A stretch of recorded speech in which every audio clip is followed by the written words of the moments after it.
केंद्रीय शिक्षा मंत्री एवं कौशल विकास और उद्यमिता मंत्री धर्मेंद्र प्रधान ने मुख्यमंत्री पुष्कर सिंह धामी से मुलाकात की। आज मुख्यमंत्री आवास पर यह मुलाकात हुई है। तस्वीरें खबर आपकी टीवी स्क्रीन पर है। केंद्रीय मंत्री धर्मेंद्र प्रधान ने मुख्यमंत्री पुष्कर सिंह धामी से मुलाकात की। इस दौरान मुख्यमंत्री एवं केंद्रीय मंत्री के बीच राज्य में शिक्षा के विकास और कौशल विकास को लेकर और साथ ही इसको बढ़ावा देने के लिए विभिन्न बिंदुओं पर चर्चा हुई।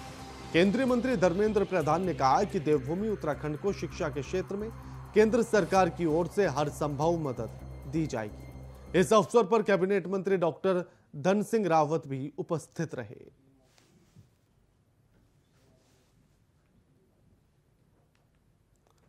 और ये एक्सक्लूसिव तस्वीरें आपके टीवी स्क्रीन पर, जहां मुख्यमंत्री पुष्कर सिंह धामी और केंद्रीय मंत्री धर्मेंद्र प्रधान के बीच ये मुलाकात हुई। शिक्षा को बढ़ावा देने को लेकर चर्चा भी हुई है।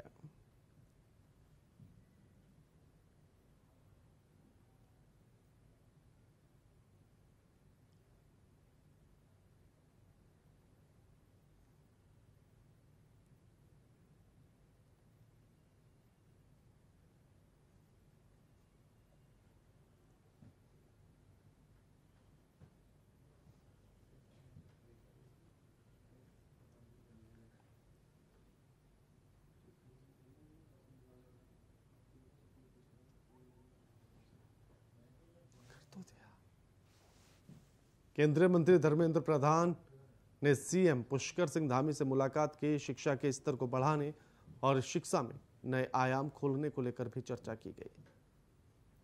शिक्षा के विकास को लेकर दोनों में मंथन हुआ और उस समय पर पुष्कर सिंह धामी की कैबिनेट में मंत्री धन सिंह रावत भी मौजूद रहे। तस्वीरें आपके टीवी स्क्रीन पर हैं, जहां उन्हें टोपी और शॉल ओढ़ाकर सम्मानित किया है पुष्कर सिंह धामी ने।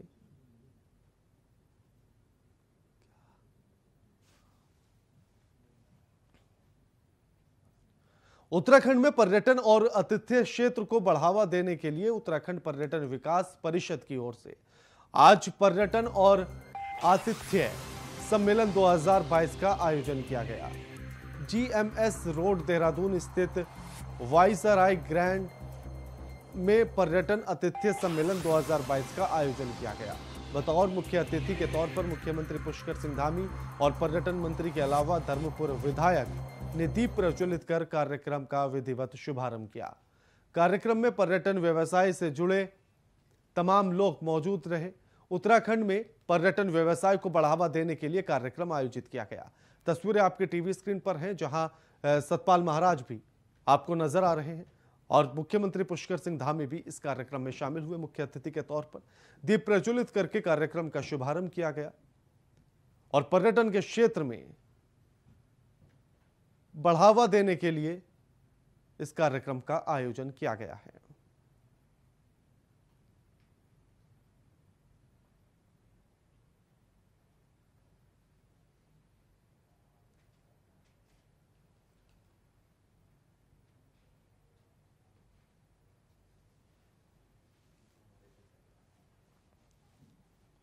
टूरिज्म एंड हॉस्पिटैलिटी को लेकर यह कार्यक्रम किया गया कि आखिर किस तरह से टूरिज्म को बढ़ाया जा सकता है उत्तराखंड में।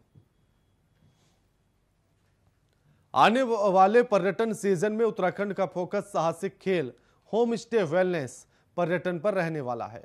प्रदेश में पर्यटन और आतिथ्य क्षेत्र को बढ़ावा देने के लिए उत्तराखंड पर्यटन विकास परिषद की ओर से राजधानी देहरादून में पर्यटन एवं आतिथ्य सम्मेलन 2022 का आयोजन किया गया, जिसका शुभारंभ मुख्यमंत्री पुष्कर सिंह धामी और पर्यटन मंत्री सतपाल महाराज ने किया। इस दौरान मुख्यमंत्री ने टेलीविजन विज्ञापन फिल्म अपनाते हैं दिल खोल के को भी लॉन्च किया है। पर्यटन मंत्री सतपाल महाराज ने कहा कि कोरोना महामारी की चुनौतियों से पार कर राज्य में पर्यटन तेजी से पटरी पर आ रहा है। मुख्यमंत्री पुष्कर सिंह धामी ने कहा कि उत्तराखंड में प्राकृतिक संपदा है और यहां पर्यटन की अपार संभावनाएं हैं। सबसे बड़ी चीज यह है कि उत्तराखंड का लाभ हॉस्पिटैलिटी सेक्टर, टूरिज्म से ही होने वाला है। हम जितनी हमारी स्टेट जितनी सर्विस प्रोवाइडर बनेगी उतना ही लाभ हमारी स्टेट को मिलेगा। जैसे हमारी स्विट्ज़रलैंड आपने देखा होगा, ऑस्ट्रिया देखा होगा, वो सब टूरिज़्म पे ही निर्भर हैं। तो हमें भी टूरिज़्म को प्रमोट करना पड़ेगा। इसमें हमारा जो है विंटर टूरिज़्म को हमें आगे बढ़ाना पड़ेगा। समर में हमारी 4 धाम यात्रा होती है, जिसमें यमुनोत्री, गंगोत्री, केदार, बद्री की यात्रा होती है। हम आग्रह करेंगे हमारे पर्यटकों से कि इसको और भी डाइवर्सिफाई करें। हमने इसमें 24 मंदिर भगवती के रखे हैं, 24 मंदिर इसमें हमने शंकर भगवान के रखे हैं। ये हमारी सरकार का भी और हम सब लोगों का मिलकर ये प्रयास है कि पिछले 2 सालों से कोरोना महामारी के कारण से जो हमारी ये पर्यटन की जो इंडस्ट्री है या पर्यटन व्यवसाय है वो काफ़ी नीचे गया है, काफ़ी घाटे में गया है। उससे कैसे उभरा जाए और कैसे हम अच्छे से अच्छी सुविधाएं अपने आने वाले जो हमारे श्रद्धालु हैं, हमारे पर्यटक हैं, यात्री हैं, उन सभी को देंगे, उस पर भी हम लोगों ने। कर्नाटक और महाराष्ट्र से हुए लाउडस्पीकर विवाद, और साथ ही आपको बता दें कि जिस तरह से हमारे संवाददाता इस खबर पर जुड़े हुए हैं, अभय कैंतुरा। अभय, पर्यटन विभाग को लेकर जो ये कार्यक्रम आज आयोजित किया गया है, आखिर किस तरह की संभावनाएं और नजर आती है पर्यटन क्षेत्र में? देखिए, सबसे बड़ी बात यह कि 2 साल तक उत्तराखंड का जो पर्यटन था वो कोरोना के चलते काफ़ी प्रभावित यहाँ पर रहा है। और उत्तराखंड में अगर पर्यटन को आर्थिकी की रीढ़ कही जाए तो वो बात भी अतिशयोक्ति नहीं है, क्योंकि उत्तराखंड का आधे से ज़्यादा जो बिजनेस है वो पर्यटन के चलते यहाँ पर चलता है। बहुत एक राजस्व का बड़ा भाग पर्यटन से आता है और कम से कम ये कहा जा सकता है कि 20 से 30 लाख की जो आबादी है वो इस पर्यटन के चलते यहाँ पर प्रभावित होती है। अगर पर्यटन सेक्टर मजबूत होगा तो ये समझा जा सकता है कि जो ये आबादी है ये यहाँ पर अधिक खुशहाल आबादी होगी और काम को बढ़ाने वाले आगे साबित होगी। लेकिन अगर पर्यटन प्रभावित होता है तो फिर कई लोगों की रोजी रोटी पर इसका असर देखने को मिल सकता है। और ऐसे में इस सेक्टर को और मजबूत करने के लिए सरकार अब इस दिशा में आगे बढ़ती नजर आ रही है। आज देहरादून में पर्यटन एवं आतिथ्य सत्कार जो सम्मेलन 2022 था उसका शुभारंभ यहाँ पर किया गया। इसका मुख्य उद्देश्य सिर्फ यही था, पर्यटन विभाग की तरफ से जो मुख्य उद्देश्य रखा गया वो यही है कि जो यहाँ पर होटल इंडस्ट्री है, चाहे परिवहन व्यवसाय से जुड़े हुए लोग हों या फिर टूरिज्म गाइड से जुड़े हुए जो लोग हैं, वो लोग यहाँ पर जो सैलानी यहाँ पर आ रहे हैं, जो श्रद्धालु यहाँ पर आ रहे हैं, उन्हें बेहतर सुविधाएं उपलब्ध यहाँ पर करा सके, ताकि वो लोग आगे जाकर यानी वो श्रद्धालु आगे जाकर उत्तराखंड के इस पर्यटन व्यवसाय की तारीफ कर सकें और यहाँ पर जो पर्यटनों की जो संख्या है, जो पर्यटक की जो संख्या है, वो यहाँ पर बहुत ज़्यादा मात्रा में आगे बढ़ सके। क्योंकि उत्तराखंड में सबसे बड़ी चीज़ें यही कही जा सकती है कि जो प्राकृतिक संपदाएँ उत्तराखंड में है, जिसकी अपार मात्रा यहाँ पर है, अपार संभावनाएं यहाँ पर है, तो उन सब चीज़ों पर फोकस करने के लिए कहा गया। साथ ही जो नए सेक्टर होंगे उन सेक्टरों पर सुझाव मांगे गए कि किन सेक्टरों में सरकार की तरफ से और नया काम यहाँ पर किया जा सकता है, ताकि टूरिज्म में जो सेक्टर है वो और विकसित यहाँ पर हो सके। अभी तक सिर्फ ये कह सकते हैं कि धार्मिक पर्यटन और तीर्था पर्यटन ही यहाँ पर 2 बड़े सेक्टर यहाँ पर है जिन पर लोग यहाँ पर दर्शन करने के लिए आते हैं या उसका मनोरंजन लेने के लिए यहाँ पर आते हैं। उसके अलावा दूसरी किन चीज़ों पर यहाँ पर पर्यटन को बढ़ाया जा सकता है, उन सब चीज़ों को लेकर बातचीत करने के लिए आज ये सेशन यहाँ पर रखा गया है। एक कॉन्फ्रेंस यहाँ पर आयोजित की गई जिसमें सभी तरह के यानी कह सकते हैं कि पर्यटन से जुड़े हुए जो व्यवसायी जो लोग हैं वो यहाँ पर मौजूद है। सरकार चाहती है कि इसको इस तरह से भी अहम माना जा सकता है, क्योंकि पर्यटन ही एक या टूरिज्म कहा जाए, टूरिज्म ही जो है एक मुख्य साधन है व्यवसाय का उत्तराखंड के लिए, तो ऐसे में सबसे अहम हो जाता है। बिल्कुल इसे इस रूप में भी समझा जा सकता है कि उत्तराखंड ही पर्यटन की आर्थिकी की रीढ़ है जिससे हर आदमी यहाँ पर जुड़ा हुआ है, और अगर यही रीढ़ कमजोर होती है तो फिर हर आदमी यहाँ पर प्रभावित नजर आता है, चाहे वो सरकार हो या फिर आम जनता हो, सभी लोग इससे जुड़े हुए हैं। क्योंकि ये समझा जा सकता है कि उत्तराखंड में जो 6 माह की जो 4 धाम यात्रा जो चलती है, ये वो यात्रा है जो देश विदेश में उत्तराखंड का नाम रोशन करती है। इसी यात्रा के चलते जो लाखों की संख्या में जो पर्यटक यहाँ पर आते हैं, वो पर्यटक यहाँ पर आते हैं, उन्हीं से ये कह सकते हैं कि लाखों परिवारों की जो रोजी रोटी है वो यहाँ पर चलती है। उत्तराखंड सरकार उसी तीर्थाटन, उसी धार्मिक पर्यटन के चलते कह सकते हैं कि विश्व भर में जाने भी जाती है। सरकार से जो बातचीत करती है वो इसी चक्कर में करते हैं कि शायद उत्तराखंड में पर्यटन को और बढ़ावा यहाँ पर मिल सके। सरकार भी इन्हीं सब चीज़ों को जानती है क्योंकि चारों प्रसिद्ध धाम यहाँ पर है, और ऐसा ये समझा जा सकता है कि उत्तराखंड सरकार अब इस दिशा में और आगे बढ़ती नजर आ रही है। साहसिक खेलों को बढ़ावा मिल सके, होम स्टे जैसी योजना यहाँ पर फलीभूत हो सके, एडवेंचर जो टूरिज्म है उस सेक्टर में और क्या क्या काम किया जा सकता है उसको लेकर यहाँ पर बातचीत हो सके, ताकि समर वेकेशन के बाद यानी समर टूरिज्म के बाद विंटर टूरिज्म की भी यहाँ पर जो संभावना है उसको यहाँ पर और मजबूती के साथ आगे बढ़ाया जा सके। जी बिल्कुल अभय, लेकिन साथ में ये भी कि क्या कोई अभी तक ऐसा टारगेट रखा गया कि आखिर कब तक इन सारी चीजों को कंप्लीट करना है और कितने के व्यवसाय का कोई टारगेट रखा गया? टिपिकल अभी ऐसा कोई टारगेट, एक लक्ष्य तो निर्धारित नहीं किया गया सरकार की तरफ से, लेकिन इतना जरूर कहा जा रहा है सरकार की तरफ से कि 2025 में जब उत्तराखंड अपना सिल्वर जुबली यहाँ पर मनाएगा तो उस दौरान एक नया उत्तराखंड यहाँ पर सभी लोगों के लिए नजर आएगा। और उत्तराखंड देश के उन अग्रणी राज्यों में शुमार होगा जहाँ पर हर चीज की प्रचुर मात्रा में काम किया जाता है। यहाँ पर आने वाले पर्यटकों को बेहतर सुविधाएं मिल सके, उस दिशा में अभी से ही चलने का जो रोड मैप बनाया गया है, उन सब चीज़ों पर काम करने की जरूरत है। ऐसे में सरकार चाहती है कि आम जनता का भी सहयोग यहाँ पर मिले, जो कम से कम इस पर्यटन सेक्टर से जुड़े हुए जो लोग हैं वो और किस प्रकार से अपना को और बेहतर सुविधाएं यहाँ पर दे सकते हैं, उन सब चीज़ों को लेकर बातचीत यहाँ पर की जा रही है। तो अब देखना यही होगा कि सरकार ने जो रोड मैप बनाया, सरकार ने जो नीतियाँ बनाई है, उन नीतियों पर कितना अमल हो पाता है, धरातल पर कितना काम हो पाता है और आम जनता को कितना लाभ मिल पाता है। जी बिल्कुल, शुक्रिया अभय आपका हमारे साथ ये तमाम बातचीत करने के लिए। कर्नाटक और महाराष्ट्र से शुरू हुआ लाउडस्पीकर विवाद के सुर अब हरिद्वार तक पहुंच गए हैं। आज हरिद्वार के शांभवी आश्रम में स्वामी आनंद स्वरूप के द्वारा लाउडस्पीकर लगवाया गया और हनुमान चालीसा का पाठ किया गया।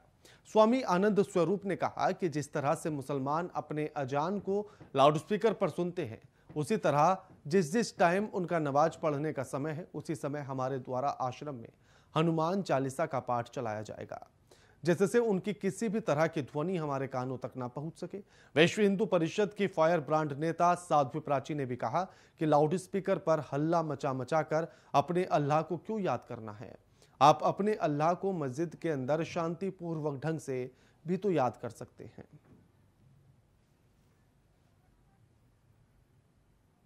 बार बार ये कहना है कि ये 5 बार का जिस प्रकार का यह उदंडता इस्लाम के द्वारा हो रही है वो तत्काल बैन होनी चाहिए। नहीं तो अभी राज ठाकरे ने कहा जब हम लोग शुरू करेंगे मस्जिदों के सामने लगा करके हनुमान चालीसा तो इनका जीना दुभर हो जाएगा, क्योंकि हनुमान चालीसा हमारा दिन भर बजेगा, हमारे लिए तो कोई टाइम का प्रावधान है नहीं। तुम 5 बार बजाओगे, हम 24 घंटे बजाएंगे। मुझे लगता है कि शायद लाउड स्पीकर की आवाज से इनका खुदा खुश होता है, लग रहा है कि खुदा इनका बहरा है, उसको सुनाने के लिए लाउड स्पीकर का प्रयोग किया जा रहा है। जो जिद पर अड़े हुए हैं ना, जरा उनसे पूछो उनका खुदा बहरा है क्या? खुदा बहरा है, इसीलिए तुम लाउड स्पीकर से की जिद कर रहे हो कि लाउड स्पीकर पर ही अजान दी जाएगी।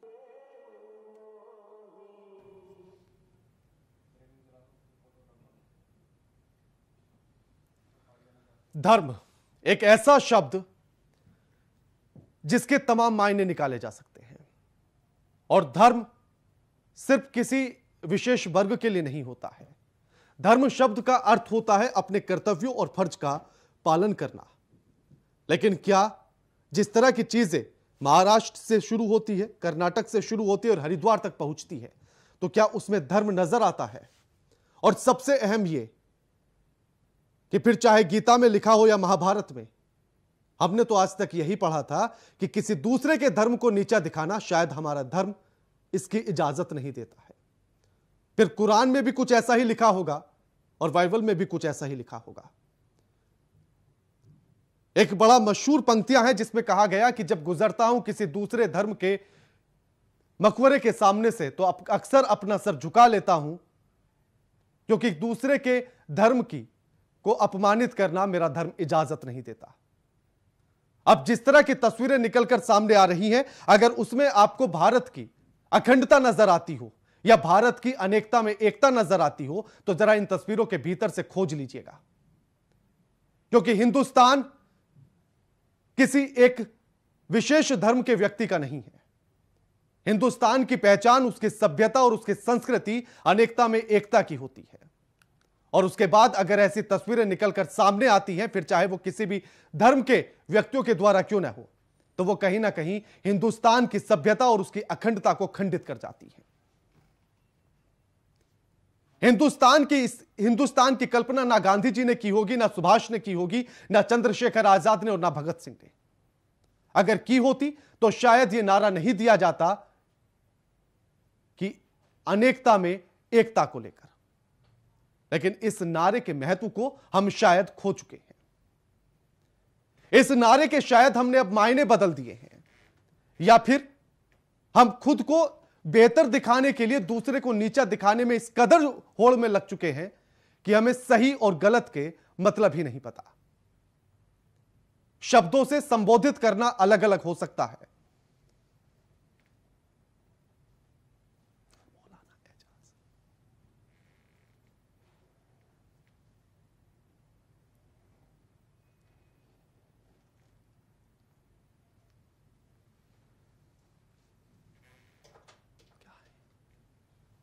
और हमारे साथ अब मौलाना एजाज जुड़ गए हैं, जो मुस्लिम स्कॉलर हैं। आपका स्वागत है मौलाना जी इंडिया वॉइस पर।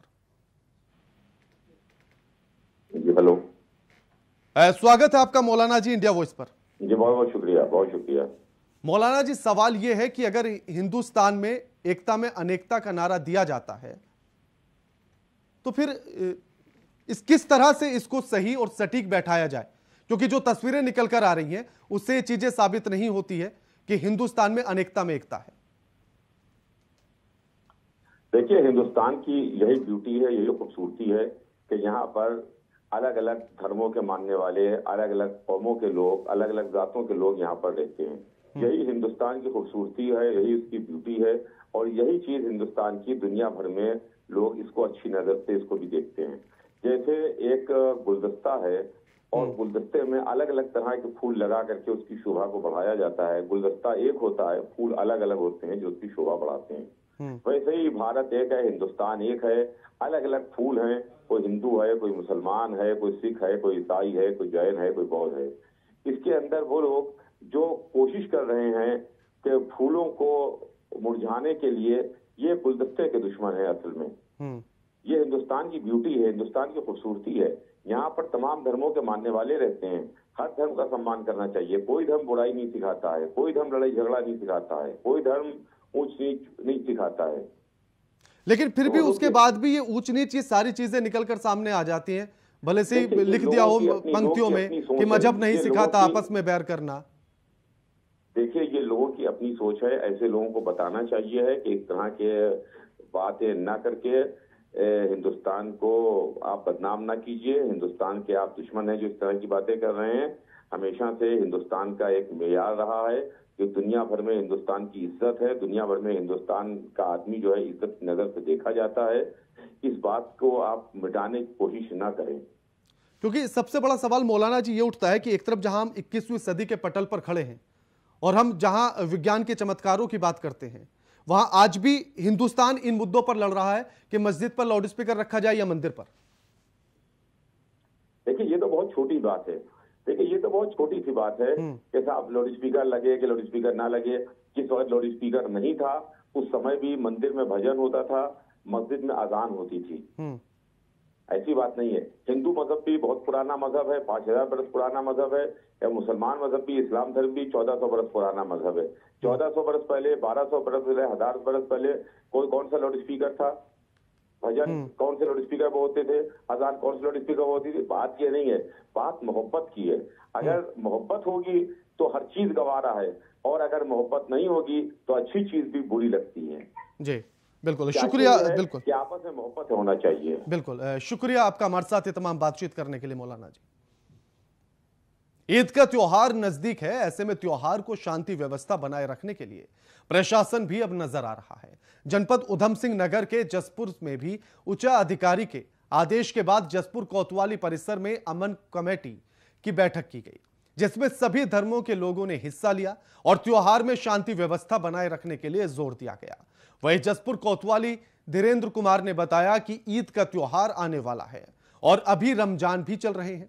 त्योहार को शांतिपूर्ण मनाने के लिए अमन कमेटी की बैठक की गई, जिसमें सभी को उच्च न्यायालय के आदेशों को अवगत करा दिया गया। जो भी मंदिर, मस्जिद और गुरुद्वारे हैं उसमें ऊपर की ओर जो लाउडस्पीकर लगे हैं उन्हें उतारकर नीचे रख दिया जाए और उनके वॉल्यूम की कैपेसिटी 45 डेसिमल रखी जाए। जो भी आदेश का उल्लंघन करता हुआ पाया जाता है उनके खिलाफ कार्यवाही की जाएगी।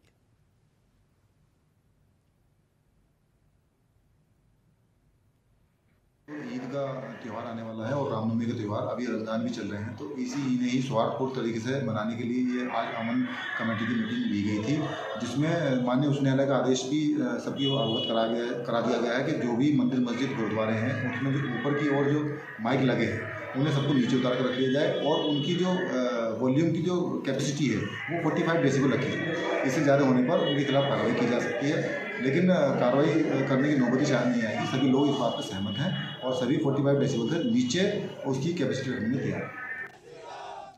डोईवाला 5 अप्रैल को जॉलीग्रांट के हिमालयन चौक पर स्थानीय युवकों के साथ मारपीट की गई। मामले के आरोपियों की गिरफ्तारी न होने से हिंदूवादी संगठन के लोग भड़क गए थे। कोतवाली में पहुंचकर लोगों ने जोरदार प्रदर्शन किया और हनुमान चालीसा का पाठ कर पुलिस से ठोस कार्रवाई की मांग की गई। प्रदर्शनकारियों ने कहा कि 4 दिन बाद भी आरोपी और घटना में प्रयोग हुआ वाहन क्यों कब्जे में नहीं लिया गया। वहीं पुलिस अधिकारियों ने जानकारी देते हुए बताया कि मारपीट की घटना के मुख्य आरोपी भी की गिरफ्तारी हो चुकी है, जब अन्य आरोपी घटना के बाद से ही फरार हैं, जिनकी गिरफ्तारी के लिए पुलिस की टीम लगातार आरोपियों के घर पर दबिश देने की कार्रवाई लगातार चल रही है। जल्द सभी आरोपियों को गिरफ्तार कर लिया जाएगा।